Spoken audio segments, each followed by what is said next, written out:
Okay, so welcome to the video in Beijing.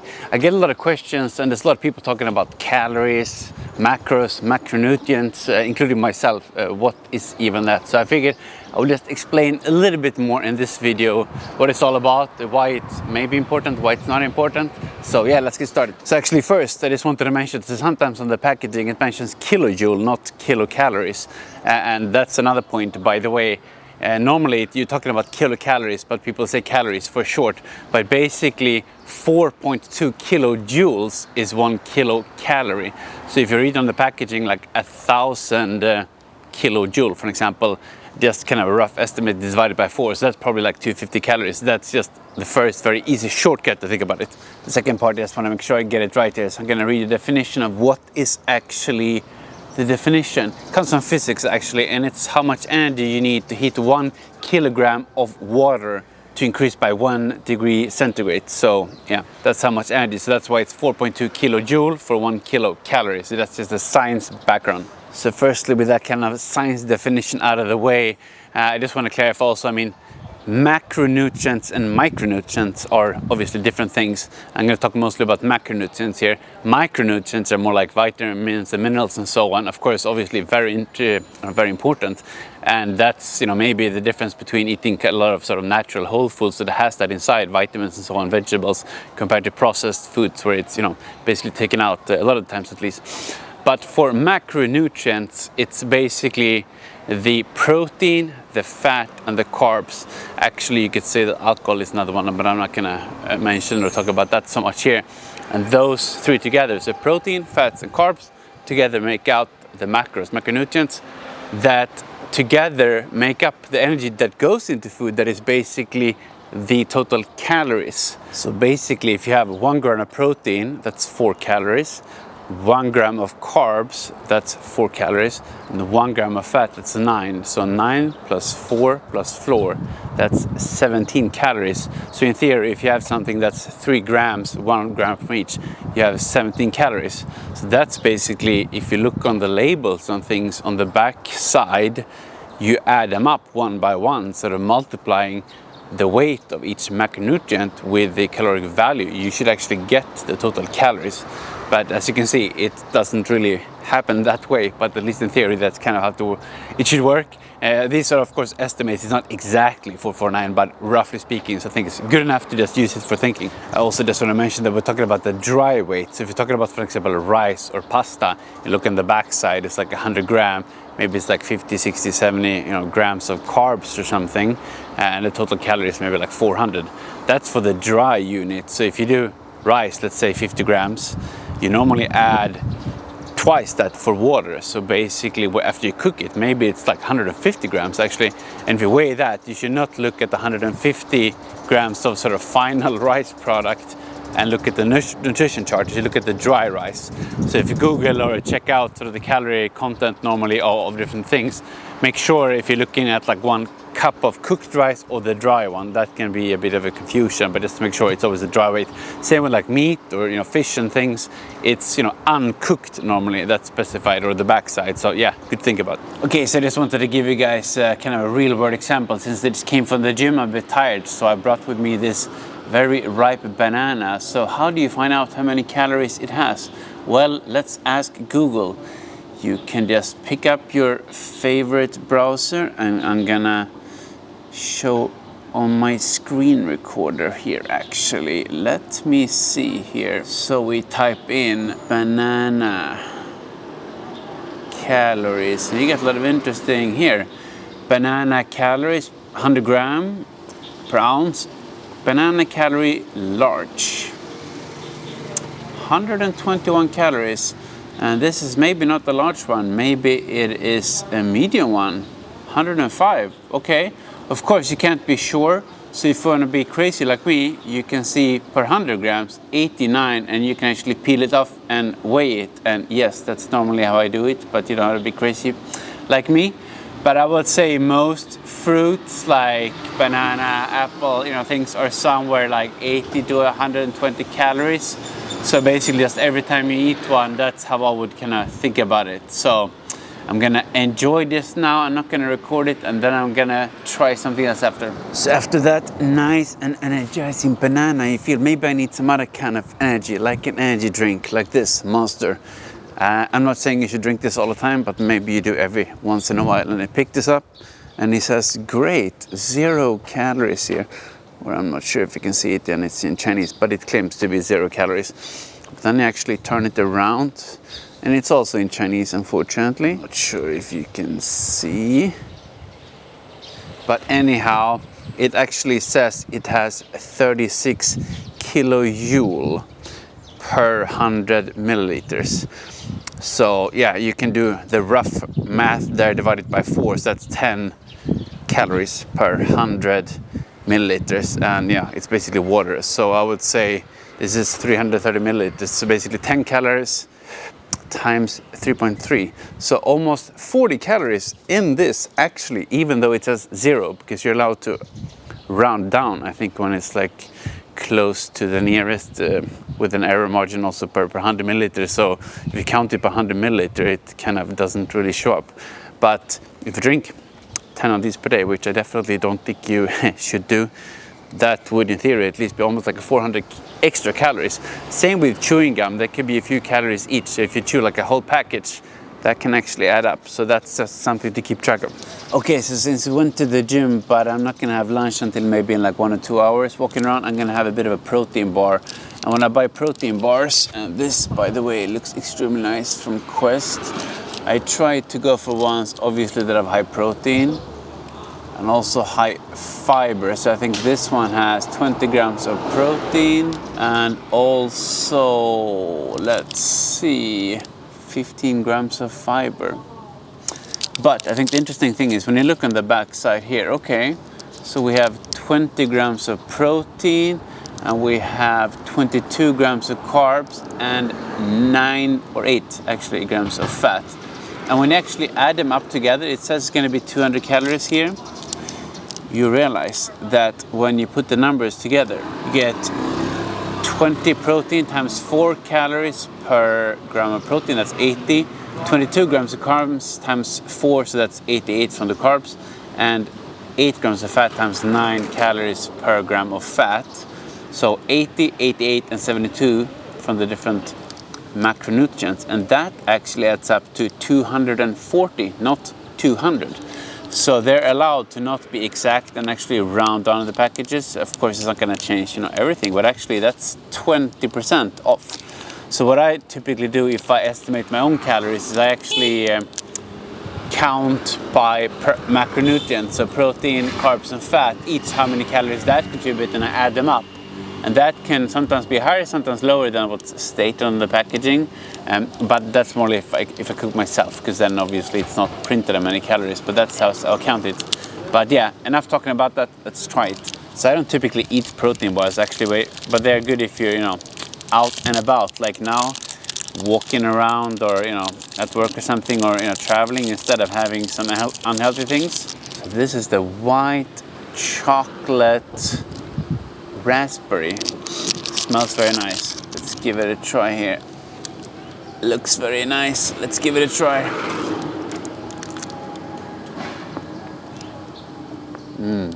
Very, very chewy, which is a good thing. That's why you stay full, because you have all this fiber. It's actually a lot of fiber, and then you have all these kind of fillers that are a bit artificial, maybe not ideal, but it keeps you full, like xanthan gum and a lot of stuff. That, of course, is also printed on the packaging, by the way, which can be great to read. Now it looks a bit messy, but ingredients are always written actually in order of how much there is of each.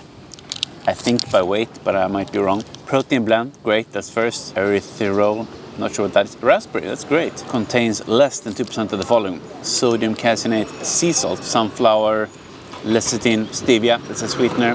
Sucralose, also a sweetener. Also butter actually, but I guess the fiber comes from the soluble corn fiber, whatever it is. So just a good way to think about when you buy things. At least in a lot of countries you can get this on the backside, maybe not everywhere, but yeah, that's just how I think about it when I buy something like a protein bar. So see you soon. So why is this even important? Well, I thought I'd do a bit of an experiment here. So I'm gonna go to the TDEE calculator, so total daily energy expenditure calculated to kind of estimate how many calories I'm supposed to eat and from what. So you can see on the screen here, hopefully, I put in my age, 34, weight 71 maybe, weight 186, activity, sedentary, office job. You can pick here what suits you best. Next, okay. Body fat, actually this morning I was 12. Calculate.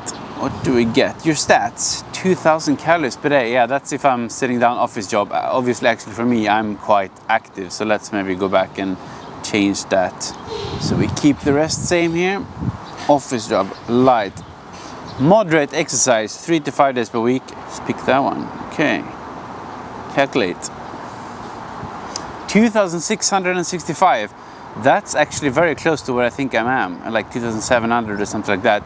So that's supposed to be my maintenance calories to just keep my weight, okay? And why is this important? Well, then the question becomes here, what are you supposed to eat here? Actually here, so we have some suggestions on the macronutrient breakdown we're supposed to eat, and that's why the food comes into the picture soon. So here, okay, so it depends on what you prefer. If you want to have like moderate carb diet, low carb diet, or high carb diet. I am probably, according to this, somewhere in the higher or maybe moderate. 200 grams of protein. So as I mentioned a few times before, you can basically take your body weight times 2. So I'm like 72, so 150 grams. So these basically have very high estimates for protein, I would say. I'm definitely not there. Then he gives us some recommendations on the stuff here. But basically now you have these numbers, now you can start looking into your food. So I'm gonna give you some examples here, then you can sort of compare it in your mind. Of course you don't have to do this, you don't have to be crazy, but it's good to maybe think about it, do once and just try and play around with it. So there are many ways you can do this actually. You can Google things, you can also just use any app. So let's see, I'm gonna just go here, just gonna check what is a Big Mac, let's see. 563 calories. And here, how many calories in a large meal, Big Mac? 1,320. Of course, I mean, you can check different sources. Now I just Google it very quickly, but it took like 5 seconds if you're in the line waiting for something here. I think the first thing that strikes me, it's 32 grams of protein. You know, it's not too bad, but it's not high. Fiber 9, so you don't get very full. Carbs, 192 grams. That is crazy. A lot from the fries. It's a big meal, I guess, not the normal one. And then fat, 51. So basically 51, that's almost what I have maybe like in a day, or 2/3 in one meal. So I think that's the first thing that you normally realize. Even things that are, you know, healthy is mostly just carbs and fats, very low in protein. Yeah, so on that topic, I mean, just wanted to find, for example, here, croissant, how much is that? 231 for one croissant. I'm not saying that I'm eating that every day, but some people do it from the morning, like a coffee or something, okay? 231 calories for one medium croissant, and maybe you have like cappuccino to go to that. Let's see here, cappuccino calories, what do we have? 165, so okay. You are just after breakfast at almost like 400 calories, and I don't think you'll be very full from a cappuccino and some bread. So for that you can have like oatmeal instead. So for an example, I'm going to show you here what I had for breakfast. I did some protein oats, so I actually had 80 grams of oats I think today, and now I'm very crazy, so actually mixing with eggs with my oats, just make it easy and very filling. Might look weird, but it actually tastes nice. You can have eggs on the side. So I think my breakfast is like 700 or 800 calories. Actually I have a lot of seeds, a lot of fiber, a lot of healthy fats inside, and I had that at 9 in the morning. Now it's 1, so it's been 4 hours. I'm probably not gonna have lunch until like 2:30. And that just shows you the difference. I mean, especially in terms of protein. I don't know exactly how much protein was in that meal, but definitely more than that, like maybe 40, 50, or even 60 if you go crazy, add like protein powder and stuff like that. So I just tried to optimize it and shift it a bit that way. So I'm not saying you have to be perfect to do this all the time, but maybe just try one day, you know, put in, or just Google, you know, put in a spreadsheet your typical breakfast, especially if you eat out. I mean, okay, if you eat out all the time, it's a bit trickier to be in track. It takes more time and effort. You can just do it as an experiment, like okay, pizza, or you know, pasta carbonara, whatever you have, Thai food, Chinese food, dumplings, and just make an example, you know, one day, and maybe you can learn something from that, at least what you can shift, you know, maybe a bit more protein or something like that. It probably will blow you a little bit away. I think if you're aiming like me for 2,700 calories, I think for me, I would not have a problem at all eating like 4,000 calories. I would not feel anything different, especially if you have this habit to go up and have an early breakfast, because then you get hungry soon again for lunch, and maybe then you're stressed, you eat a little more, you come home, you're tired, eat a big dinner, feel great, comfort food. That will end up, maybe you can easily overeat like 500 calories per day over time. In a week that could be a few thousand, and in a few months that can be some extra kilos. That can happen on the summer holiday. So I'm not saying you have to think about this, but that's maybe what happens. So just a good experiment, I think. And I also just took up some examples here. I mean, for example, you might think like, oh, I eat very healthy, I drink orange juice, that's great. So I just went to the store and checked some orange juice, and you can see here it's actually mostly sugar, almost like 10 grams. And I compared it to like a Coke, and I think it was actually more calories in the juice than in the Coke, which is crazy, but basically both of them are just like sugar. So all the energy, the calories come from the carbohydrates, and the subgroup of carbohydrate, which is sugar. Nothing wrong with that. It's great, but your energy level probably goes like this. So I'd probably prefer like oats. So for the oats, I also just wanted to show a bit here in the background that the oats that I eat also can be a bit confusing. So sometimes they don't show per 100 gram, they show per serving. And what is a serving? That can definitely vary a lot. I think here is like 44 or 42 grams or something. For me, as I mentioned, I had 80, so that's like 2 servings, and then you can see the breakdown for that, but it's, I think, easy, at least for me, to check per 100 grams, but maybe for oats, pasta, things like that, it's typically around like 400 calories per 100 gram. So maybe in my oats I had 80, so like 300 calories, something like that. It varies 200 to 400 from just oats. Then if you add like jams or peanuts butter and stuff like that, then it easily adds up. Of course, tastes amazing, but that can take it from a sort of healthy, lean, low-calorie meal to a quite substantial calorie intake. So I actually went to the store and just took a look at some, normal products here. For example, like walnuts that some people put in their yogurt or something here. There's a lot of fat, some protein, also carbs, but then compared with like peanut butter, a lot of people love that. That's a lot of calories because it has a lot of fat, so per volume it's more. And that's actually another tip I have. I'm going to show you, for example, when you cook. I think one of the easiest tips to implement, first of all, of course, shifting from eating out, because then you have no clue what to get, to eating home. But then when you cook at home, actually think about how much like cooking oil and butter you put inside.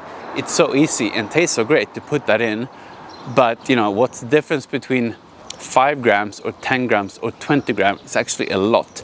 Oil and butter is normally like around 700 calories for 100 gram. So 10 gram, okay, that's 70. So if you go up to 5, that's 35. But if you go up to 20, that's like 140 calories from just some oil. And it tastes a little bit better. But if you do that 3 times per day, that's like 450, it can be 500 calories per day if you cook with a lot of oil. That's probably the easiest tip I have to implement if you want to cut back.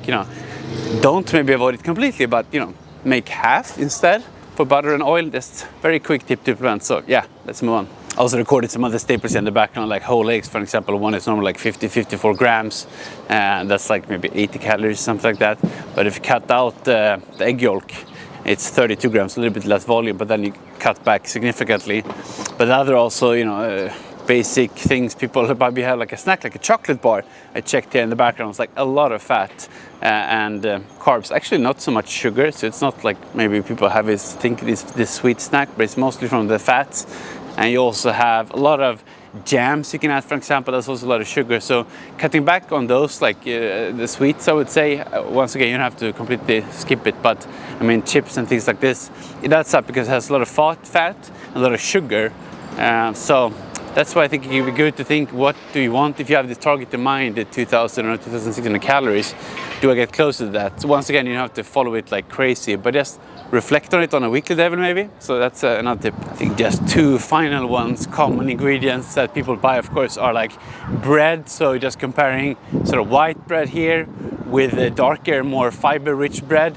I think it's always good. Now, I have to run over the street here. Let's see if I make it. Yes, I survived. You have to be careful. But then also yogurt, Greek yogurt. So I would say generally try to avoid like the sugary sweet ones. I found like a blueberry one here. Ooh, looks very healthy. It's berries and stuff, but it's actually a lot of sugar.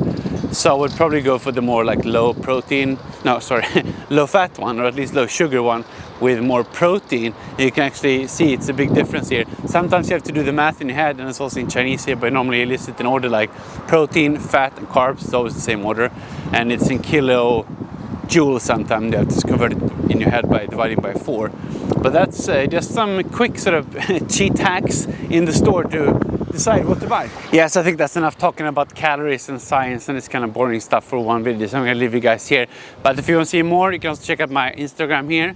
Otherwise, let me know what other questions you have, and if you want to see more of this stuff, like, subscribe, and see you next video.